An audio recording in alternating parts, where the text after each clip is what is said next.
All right, welcome back to the Naval News segment. Today we're going to begin with Russia completes flight test of the Zircon hypersonic missile. We've been talking about hypersonic missiles a lot lately, and Russia has one that is ready to be fielded.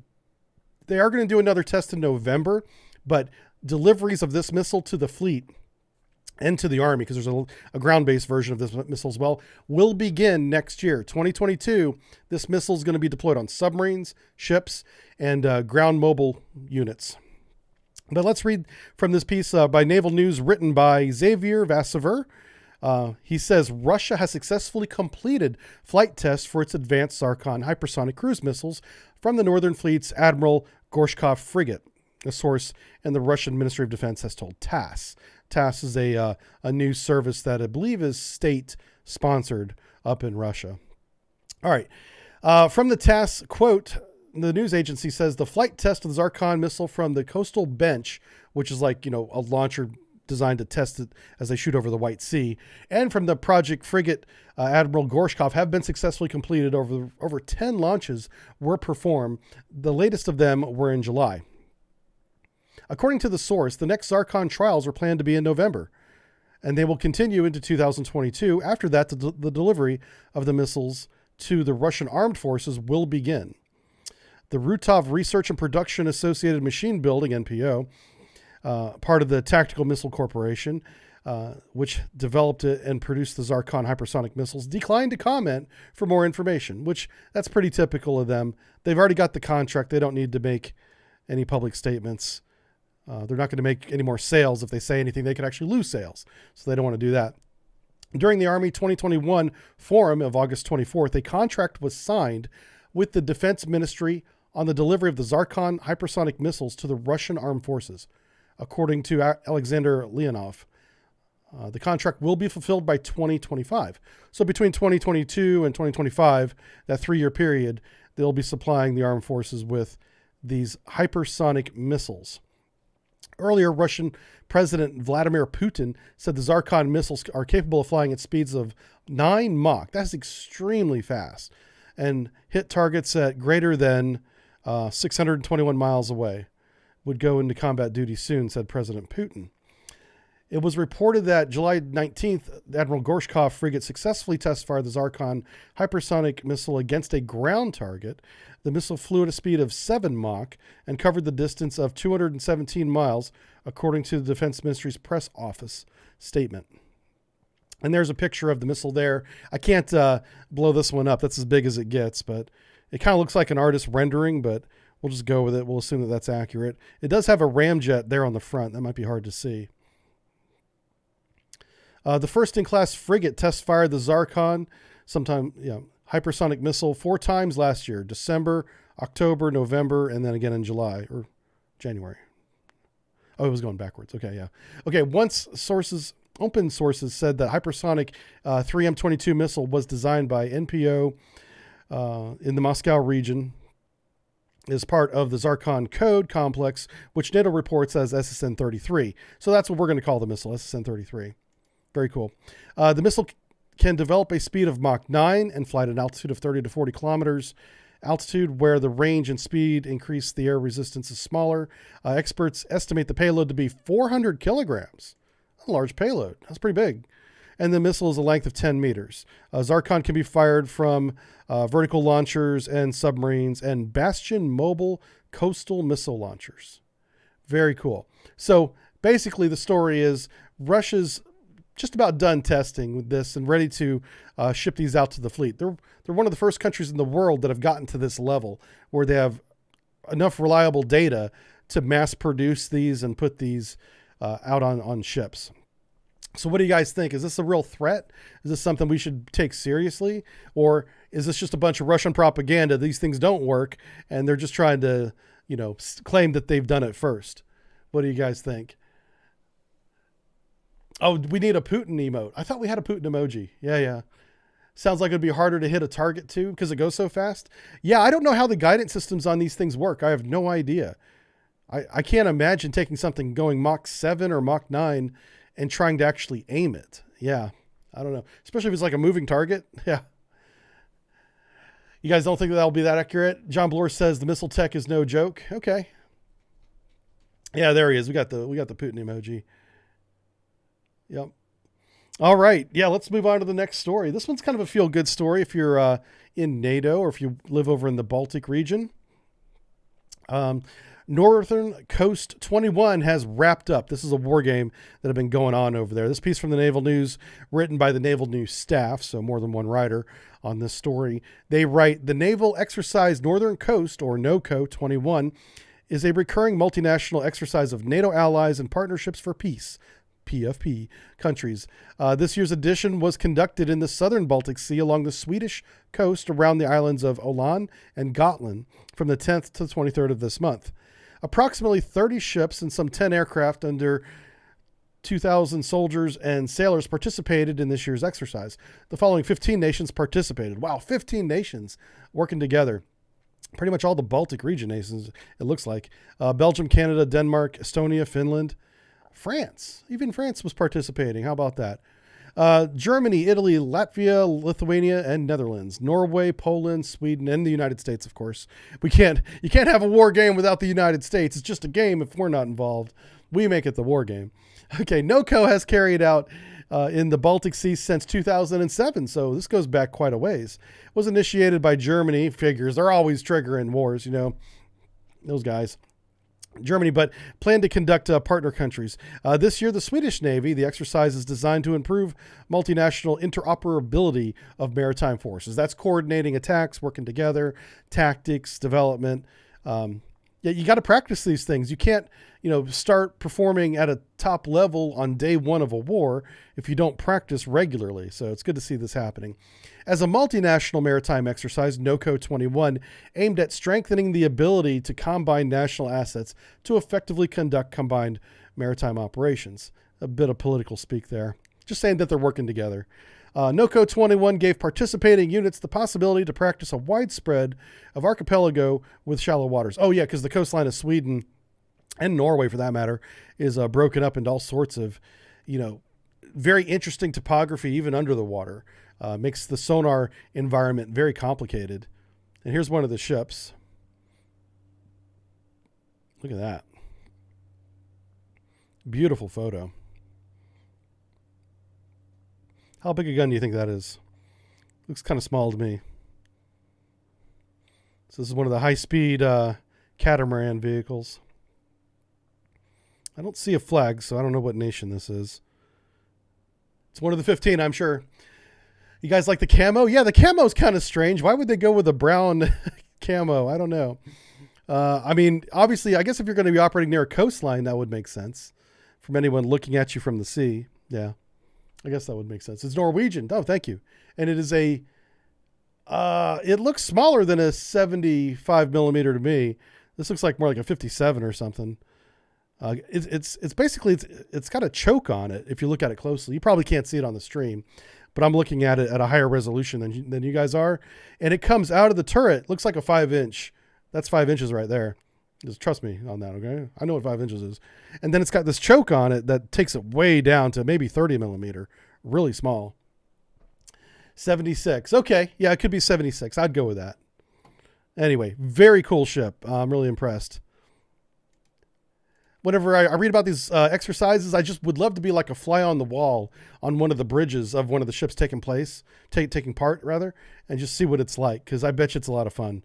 This is what I think makes the Navy one of the more fun militaries to join. I mean, they each have their own little niche, right? But doing naval war games is a lot of fun.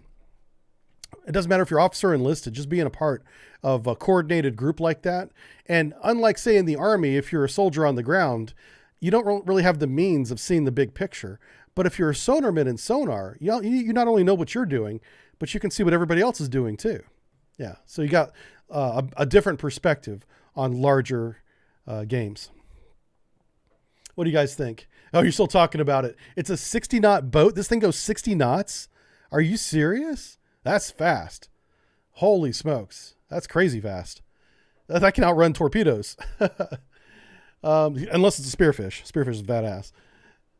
It is a 76 gun. Thank you for confirming that. All right, awesome. Yeah, let's go on to the next story. Kind of some light news today, It's Friday. Uh-oh. This is my favorite punch-in bag. What are we going to do here? The first littoral combat ship has been decommissioned after 13 years of service. Man. Okay, I'm just... Focus. Thomas Nudick from the WarZone writes, the axe has finally fallen on... Oh, I love the phrasing. Okay, everybody hates this ship, not just me. The axe has finally fallen on the U.S. Navy's problematic littoral combat ship with the decommissioning of the USS Freedom, LCS-1, after less than stellar career lasting just 13 years, during which it was mainly used as a test and training vessel. The removal of the Freedom from the fleet continues a process of retiring these warships, which began with the former USS Independence, LCS-2, being decommissioned on July 31st. The plans are meanwhile afoot to potentially deactivate another 3 of the Freedom class. The Freedom class is the one that has that problem in the engine room where if they operate at high speeds, if they turn in the high-speed turbine, it tears up the prime mover. And they can fix it, but in order to fix it, they have to get deep inside the gears and make that change. And it costs a lot of time and money to do that. Now, once they fix that, it can operate at high speeds again without damaging itself. But instead of spending the money doing that, they're just decommissioning them. Thank goodness. I think that's the right thing to do. So that's a little bit of the backstory of specifically the Freedom class. Now, there is another LCS class called the Independence that is also an LCS that does not have that problem. So anyway, the decommissioning ceremony of the Freedom and the lead ship of its class took place yesterday at Naval Base San Diego, California. COVID-19 restrictions meant that it was a closed-door event, but it seems possible the fanfare surrounding the decommissioning could have been muted in any case. That's true, because this isn't... it's not something that everybody wanted to see. I mean, I think everybody, including myself, would rather have had these expensive ass $600 million ships work. That would have been, better. We don't want to see these decommissioned, but because they don't do a very good job of anything, and there's a major fault in the propulsion system, it's just best to do this. So I don't envy any of these. I mean, look at this chucklehead here. He's checking his watch. He's like, can we just go? This is lasting way too long. And notice how the people sitting in the chairs are all, or mostly, uniformed personnel. These people have been voluntold to attend the ceremony. Yeah. A lot of times in these decommissionings or even changes of command, you'll see the enlisted, standing in formation off to the side because these chairs are full of dignitaries and stuff. Not in this case. Nobody wants to attend this. Yeah. Quite terrible. All right, let's continue reading here. It says, nevertheless, retired Rear Admiral Donald Gabrielson, the former commander of U.S. Naval Forces, Southern Command, 4th Fleet, and commanding officer of the Freedom's 2008 commissioning crew, highlighted the warship's achievements. Okay, let's see what it did. It says, quote, I've never in my life seen or served alongside a more capable, dedicated, devoted, talented, and inspiring group of people than the sailors I served with alongside with LCS. What I've watched in every day since, said Gabrielson, as we acknowledge this bittersweet moment, I hope we all remember that this ship was a vehicle to learn and innovate by doing and to make real progress in short amounts of time, and that doesn't happen with other ship concepts. That's a hell of a spin, but okay. And I do like the fact that he focused on the crew, officers and crew, because in the end, these machines don't mean anything without the people working them. And that's really what I remember the most. So he's absolutely right. It's the people you serve with that make your time in the military special. At the time of the decommissioning, the Freedom had a crew of 9 officers and only 41 enlisted. They had really downsized. And that's common, by the way. For decommissioning a ship, a lot of people will rotate off before the decommissioning ceremony actually happens because you don't need that many people. We need those bodies on other ships that actually go to sea and have a function and weapons. Built at Wisconsin at the Finnecary Marionette Marine, the warship has originally been commissioned in November 2008. A little bit of history there for you. Operational limitations meant that Freedom deployed only once in its 13-year career, being primarily a test and training unit. Let's see. According to Navy officials, it would have cost another $2.5 billion to make the first 4 ships, 2 from each class, combat ready. Yeah, that's throwing good money after bad. Don't do that. I completely agree with this. There's some of the crew right there. Look at this. Look at these chuckleheads. Yeah. So, like, it's important that the people that served on board these boats did a great job and deserve a lot of recognition. All my disgust with the design has nothing to do with the sailors. The sailors did as best a job as they could with the limited capability that they were given. And I feel kind of bad for them, because how do you perform well on a ship that can't perform at all? At the same time, problems of the propulsion system from the Freedom class have continued. In particular, this has affected the combining gear. That's the gear that boost from low speed to high speed. They have a combining gear in there, which links the two main diesel engines to a pair of gas turbines to the water jet propulsion system. Having the machinery function properly is critical to the vessel being able to reach 40 knots. Yes, and that's what's broke. So you end up with a diesel engine that does, 12 or 15 knots versus your jet propulsion, water jet propulsion, that does the 40 knots. I can't wait till they're all gone and we don't have these stories anymore. Yeah. It did shoot the new naval strike missile.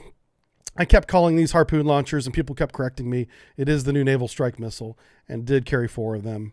So it did have some offensive capability. This is in the surface warfare lineup, by the way. Remember, they have like 5 different missions, including special forces support, mine hunting, which they actually are very good at that. I have to give them credit for mine hunting. And then they have this surface warfare variant where they put these missile launchers on them. And keep in mind, they can quickly go from one role to another. Like, they're designed to do that. They don't have to stay in one role the entire time. For instance, the mine hunting sonar that is installed comes in containers that they put on the back. And they have a towed array, they have a high frequency sonar array, and then of course the helicopter support that they have. They can go out and hunt mines. So in that role, they were effective. The Freedom class was effective. But the Achilles heel was that combining gear, man. When you can't combine your high pressure gas turbine to your diesel engines to get the speed that was a requirement, by the way, for the build, when that failed, nothing else really mattered. You know, the fact that it didn't have any weapons to speak of was an afterthought, because it couldn't get away. Well, it couldn't get to the fight at the same speed as everybody else, you know. So one thing that they are going to do here before I read the chat, and this is the last story of the day, is they are repurposing the LCS. And they finally found a mission that it can do. And this is really going to be for the Independence class, the one that doesn't have that combining gear problem. So moving Marines across Pacific could be a littoral combat ship's next mission. We're going to use these as high-speed marine transport vehicles in the Western Pacific. Around the Philippines, South China Sea, island to island. One of the missions that this ship will perform now is bringing the Marines on board with all their gear and taking them, because it can operate in very shallow water, LCS, get as close to the beach as possible and then get them off, onto the beach. And I think that's actually a really good idea. Whoever came up with this is brilliant. This news comes to us from USNI News, written by Miss Mallory Shelbourne. She says, aboard the littoral combat ship USS Kansas City off the coast of California, the cavernous mission bay of the Kansas City LCS-22 was crafted to hold the Navy's needs to find sea mines, fight swarm boats, and interdict submarines. Mission packages that have lagged the construction of the ship and plagued the littoral combat ship program. Now the LCS might be ready for a new mission, moving Marines across the Indo-Pacific. As the Navy navigates its new era of strategic competition with China in a constrained fiscal environment, the service would turn one of its pained ship programs to help perform Marine Corps Expeditionary Advanced Base Operations, EABO, island hopping campaign in the Pacific. So this is going to become an island hopping ship with a bunch of angry Marines on board ready to kick down doors and break things. The Navy is considering the viability of using the Independence class variant of the LCS headed to the Pacific. Instead of containers filled with mission gear, Marines would pack into the mission bay below the flight deck of the Kansas City and head to islands and set up bases where they could fire anti-ship missiles. Okay. We've done expeditionary advanced base operations, just moving Marines and all that around. I mean, it's not a new concept for the Navy. It's just leveraging this platform to do it. It says Rear Admiral Robert Nowakowski Nowakowski, the Deputy Commander of Naval Recruit Training Command and Naval Education Training Command Force Development, who is currently leading the task force for the LCS. Wow, that is a long-ass name. They need to shorten that up. Anyway, so IABU is a radical rethink of how Marines will deploy in the near future. It is predicated on small groups ranging across the Pacific Islands, creating ad hoc bases and expeditionary nodes. Think of like a bunch of Wake Islands. Remember how Wake Island was just a small group of Marines in World War II? So small groups like that, but throughout the South China Sea and around north of Taiwan as well, onto that string of islands up there. For an example, Marines have tested using the MV-22B tilt rotor and the KC-130s to build remote bases to refuel and rearm the F-35B fighters. Marines are also experimenting with a modified Joint Light Tactical Vehicle to lob anti-ship missiles from shore. This program is known as Nemesis.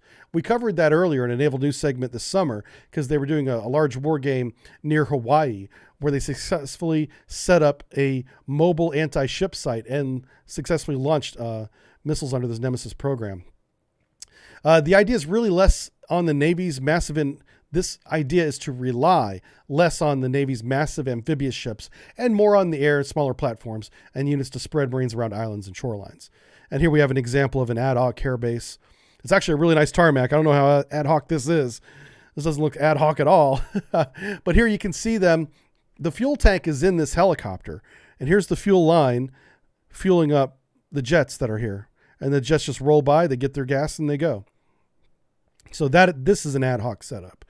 But the airfield that they're on doesn't look ad hoc at all. Oh, here we go. Oh, that is a beautiful ship. Look at this, man. So you got to give it. It's got good lines. I mean, this is a sexy beast right here. I could hang this on my wall if I was a teenager. I'd be like, yeah, take down that bikini model, put this thing up. This is what I like.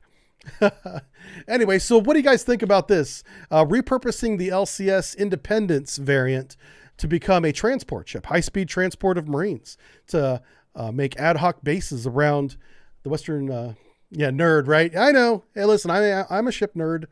I love naval ships a lot. I think they look great. I think Russia during the Cold War built some of the most beautiful ships ever created. I'm a big fan of Soviet Union surface combatants. They look like warships. Yeah, that's the big thing. Pope says the first LCS will make a bunch of very useful beer cans. That's what we could do. We could repurpose the steel and aluminum into beer cans. Embassy clerk says, call your local recruiting office. Maybe they can get you a poster. They probably could. I just feel really, I'd feel dirty taking it, some 50-year-old guy getting recruiting material that belongs in like a high school. See, Ranger says the same rule applies to all armed forces. There are no volunteers. The lowest ranks are volunteered. Yeah, that's true. I've been voluntold a lot. Pumping out the LCS and the Zumwalt must have pretty badly impacted the Navy's getting R&D funding. Yeah, just because of the cost. Both those programs were pretty experimental at the time. If you think about it, right after the year 2000, pretty much every nation in the world was set on, the new century, right? They were thinking, man, we can just try these new things and it's going to be a century of stealth and long range fires. And that's all true. But the way that we went about it, the United States went about it, because it's a for-profit military industry we have, we did cost cutting. We cost cutted the weapons right off the LCS. And then instead said, well, we're going to build the LCS to be modular and multi-mission capable. So we'll build a warship with a gun. So it's a warship. And then we'll have these modules of mine hunting or ASW warfare suites or special warfare mission support, and so we'll have this as a framework essentially that they can plug and play all these different programs. And one of the cost saving measures of that was those other programs were funded under another budget, which made this ship very profitable for the people building it because they didn't have to include the cost of those other of that other equipment. And that's just part of the story. Somebody should do an expose on the LCS program detailing how much money was profited from in building this ship that does not, this is not $600 million worth of material, but that's how much we paid for it. All right. Oh, here we go. They got a proceedings. Yeah, definitely check out USNI News and listen to their podcast, Proceedings Podcast. That's very cool. And this is another cool picture. This looks like it might be from one of the small boats there. You can see the little rib. Yeah. So the LCS does have little doors on the side where these small boats can be craned over into the water. It looks like they're ready to go back aboard. Really cool photo.